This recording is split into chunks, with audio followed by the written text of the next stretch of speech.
Thank you, Hollywood Foreign Press. Just to pick up on what Hugh Laurie said, you and all of us in this room really belong to the most vilified segments in American society right now. Think about it. Hollywood, foreigners, and the press. But who are we? And you know, what is Hollywood anyway? It's just a bunch of people from other places.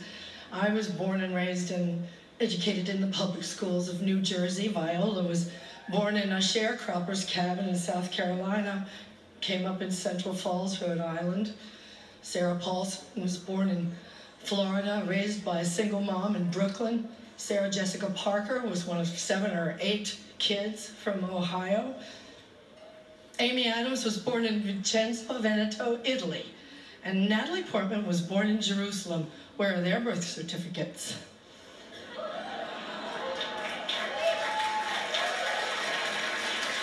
And the beautiful Ruth Nega was born in Addis Ababa, Ethiopia, raised in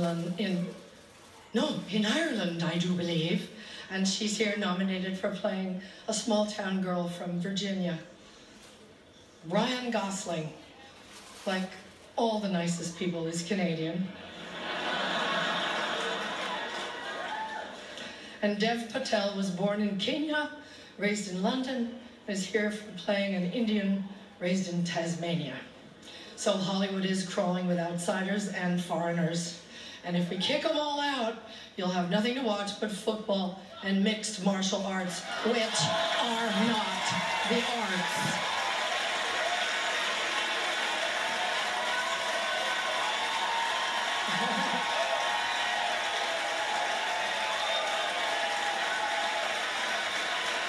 They gave me 3 seconds to say this, so. An actor's only job is to enter the lives of people who are different from us and let you feel what that feels like. And there were many, many, many powerful performances this year that did exactly that. Breathtaking, compassionate work. But there was one performance this year that stunned me. It sank its hooks in my heart. Not because it was good. There was nothing good about it. But it was effective and it did its job. It made its intended audience laugh and show their teeth. It was that moment when the person asking to sit in the most respected seat in our country imitated a disabled reporter, someone he outranked in privilege, power, and the capacity to fight back. It kind of broke my heart when I saw it, and I still can't get it out of my head because it wasn't in a movie. It was real life. And this instinct to humiliate, when it's modeled by someone in the public platform, by someone powerful, it filters down into everybody's life because it kind of gives permission for other people to do the same thing. Disrespect invites disrespect. Violence incites violence. When the powerful use their position to bully others, we all lose. Okay, go up with that thing. Okay, this brings me to the press. We need the principled press to hold power to account, to call them on the carpet for every outrage.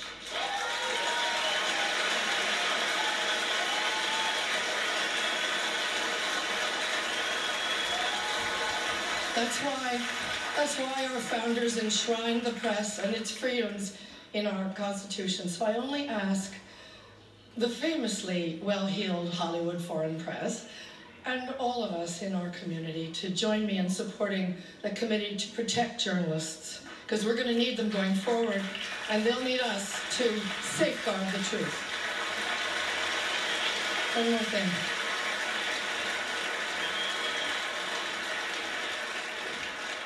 Once, when I was standing around on the set one day, whining about something, you know, we were going to work through supper or the long hours or whatever, Tommy Lee Jones said to me, "Isn't it such a privilege, Meryl, just to be an actor?" Yeah, it is, and we have to remind each other of the privilege and the responsibility of the act of empathy. We should all be very proud of the work Hollywood honors here tonight.